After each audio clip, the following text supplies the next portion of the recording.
today's headlines. Vietnam examines preparations for APEC Summit 2027 hosting.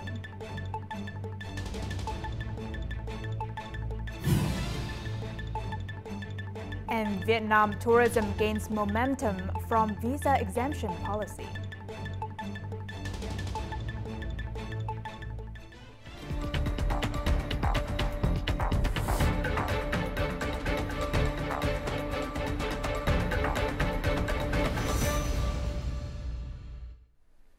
Good evening. You're watching today's headlines, where we bring you the top stories of the day. Prime Minister Phạm Minh Chính chaired a government meeting with Kiên Giang Province today to examine preparations for the 30th Asia-Pacific Economic Cooperation APEC Economic Leaders meeting in 2027. He emphasized that APEC 2027 is an event of great significance and that Phú Quốc City's hosting aligns with the party and state's political objectives, aiming to ensure the success of the event while boosting the image and development of both Kiên Giang Province and Phú Quốc City. The Prime Minister stressed that infrastructure investments should serve both APEC 2027 and the long-term sustainable development of Kiên Giang Province and Phú Quốc City.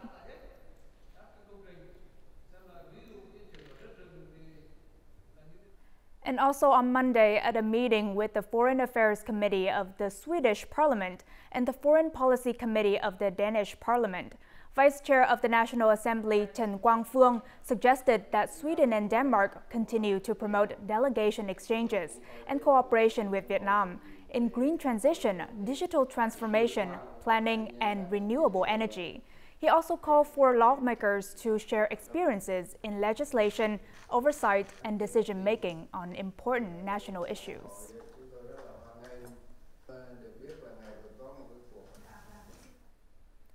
The government and local administrations began their first working day today after completing the initial phase of streamlining their organizational structure. Alongside existing ministries, 6 new ones have been established. They are the Ministry of Home Affairs, Ministry of Finance, Ministry of Agriculture and Environment, Ministry of Construction, Ministry of Science and Technology, and Ministry of Ethnic and Religious Affairs. At the provincial and district levels, 12 departments are uniformly structured across localities, with 4 additional specialized ones. Each province is limited to 14 departments, except for Hanoi and Ho Chi Minh City, which may have up to 15.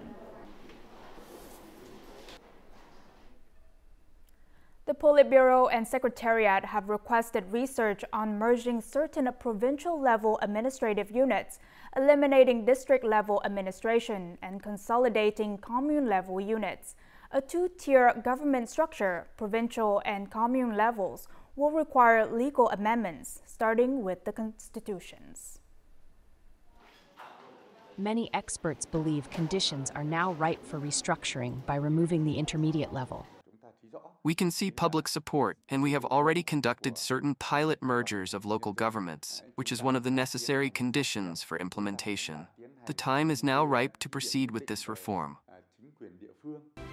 Vietnam has amended its constitution 5 times since its founding. If the intermediate level is removed, constitutional amendments will be required this time. Only one article, Article 110, needs to be amended to implement the party and state's policy, such as eliminating the district level. Previously, Resolution 51 of the National Assembly, issued in 2001, amended and supplemented several provisions of the 1992 Constitution. Amending specific articles is a simpler process. However, some argue that a more comprehensive review and revision are needed to pave the way for administrative reforms. When amending the Constitution, we should take a more comprehensive approach rather than focusing solely on the district-level administration.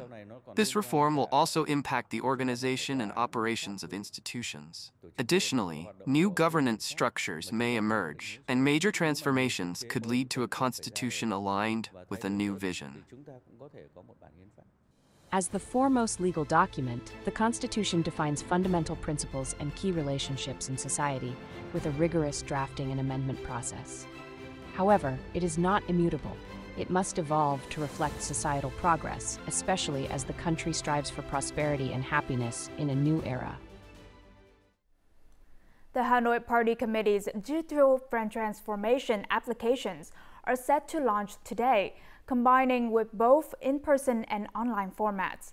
These include a system for managing documents and city administration for party agencies, the Vietnam Fatherland Front, and socio-political organizations. Additional features include scheduling software for the party committee and virtual assistance for policy inquiries and assessment. 4 units have committed to pioneering innovation and digital transformation. The Party Committee Office, the Office of the National Assembly Deputy Delegation, and the People's Council, the City Office, and the Hanoi Public Administration Service Center.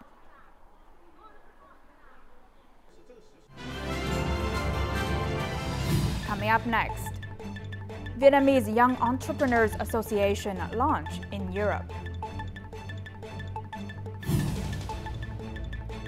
And Vietnam tourism gains momentum from visa exemption policy.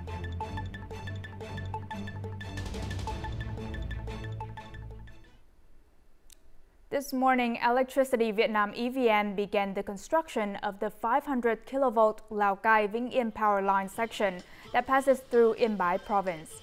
This key national project stretches for over 229 kilometers and will cost almost $290 million. And once operational, the power line will transmit about 2,000 megawatts from hydropower plants in the northwest to the national grid, and also enhance the capacity for electricity imports. The project is expected to be completed before September 2nd this year. It is mid-fishing season in the northern seas, and the southern fishing season is also approaching. However, many boats along the Quảng Trị coast remain tied up due to a critical labor shortage.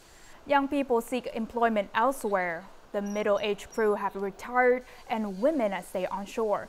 As a result, there are insufficient numbers to form crews to venture out to sea. This shortage affects offshore and midshore fishing boats and those operating in the shallow coastal waters of Quảng Trị.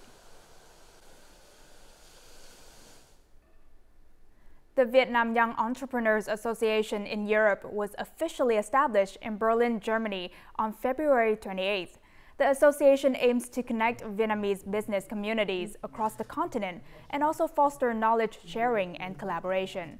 Vietnam's ambassador to Germany, Vũ Quang Minh, emphasized his role in strengthening ties between Vietnam and Europe, especially as Vietnam and the European Union (EU) celebrate 35 years of diplomatic relations and work toward upgrading their partnership to a comprehensive strategic partnership. In Directive Number 5, the Prime Minister tasked ministries with boosting tourism promotion, improving product quality, and attracting more tourists. The visa exemption policy has significantly stimulated demand in new markets. And this month, Vietnam has exempted visas for tourists from Poland, the Czech Republic, and Switzerland, bringing the total to 27 countries. This year, visiting Vietnam comes with a 45-day visa exemption for tourists from Poland, the Czech Republic, and Switzerland. Last year, Vietnam welcomed 50,000 Polish and 25,000 Czech tourists. This month, travel agencies launched several promotional programs. We will attend the ITB Fair in Germany and present products to attract visitors to Vietnam. The policy extending the temporary stay to 45 days for international visitors, applied since mid-August 2023, has boosted European visitor growth. Vietnam recorded the best tourism recovery in Southeast Asia, surpassing Malaysia, Thailand, Singapore, Indonesia, and the Philippines. Google statistics show international searches for Vietnam increased by 30% to 45%. We've seen a 200% increase in passengers, and charter flights to Vietnam should also be utilized. The visa relaxation policy boosted tourism, with 17.6 million visitors welcomed in 2024. This year, 22 to 23 million visitors are projected, with revenue in the millions of USD. We need to continue researching new potential markets, and based on that, advise the government to implement new visa policies to attract tourists to Vietnam. Positive signals in the first 2 months offer opportunities for the tourism industry to achieve breakthrough results, supporting the country's 8% economic growth target. And as usual, let's move on to the weather forecast.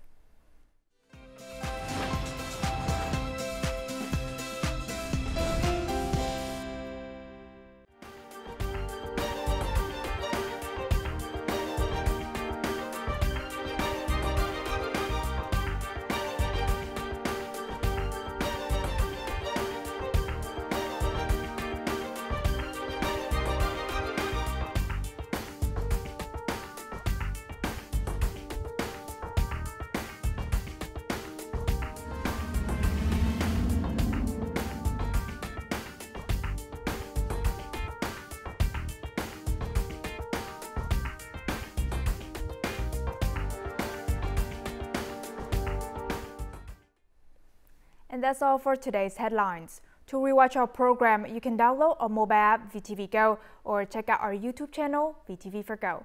Thank you for watching and see you next time.